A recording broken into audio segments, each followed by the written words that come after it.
So that's the start. We're here. No, these are buffaloes. Stretch, can I give you some gum? You fine?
Hi guys, I'm just struggling to bowl with my dad and my mom and my friend. You okay back there? Are you gators?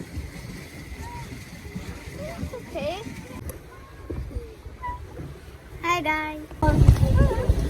Okay, we're almost there. I just gotta pedal a little more. Wait, I wanna hold that.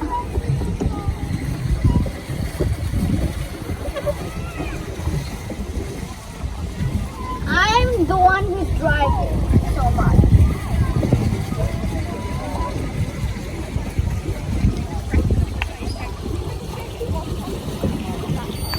So hard. Get over there.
Hello guys.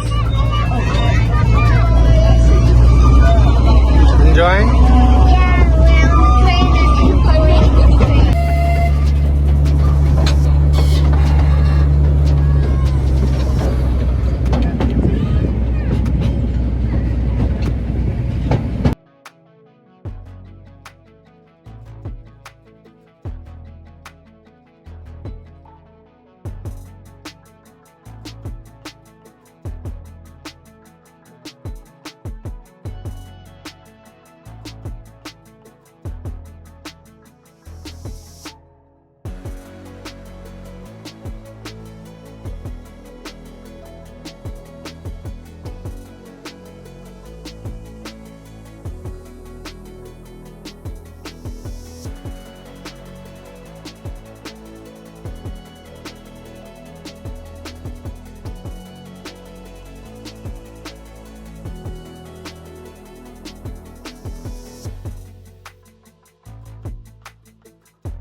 Amber, you're in such a naughty mood today.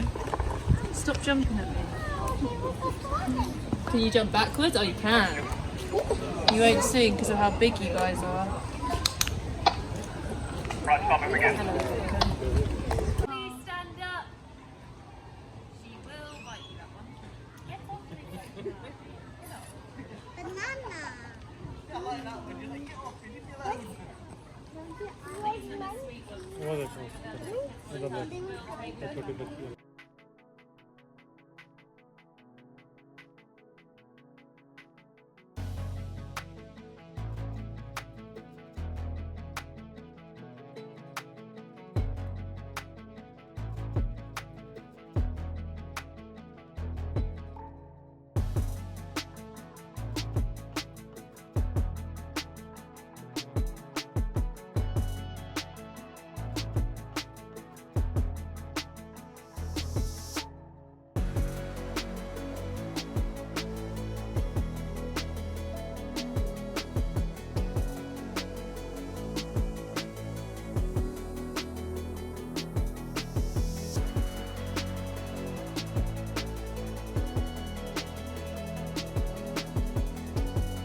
monkey monkey ko.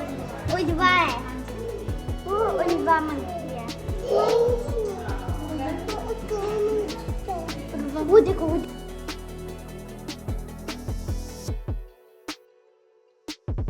As that's the train the birds, they get a little bit confused if there's too much going on.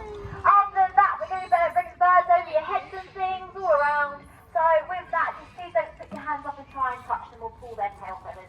And of course, we appreciate that. Those are very, very strong flyers. They do really, really well when they want to fly. But of course, it's all on them. So we have to make sure that our birds want to in the flying set.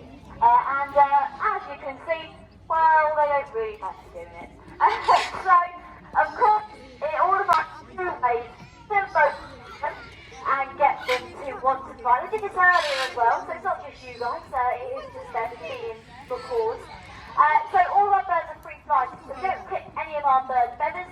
We always encourage them to do free flight because it is a good behaviour that of course keeps them physically fit, but also mentally stimulated as well. And when these two fly and they want to fly, they do really, really well.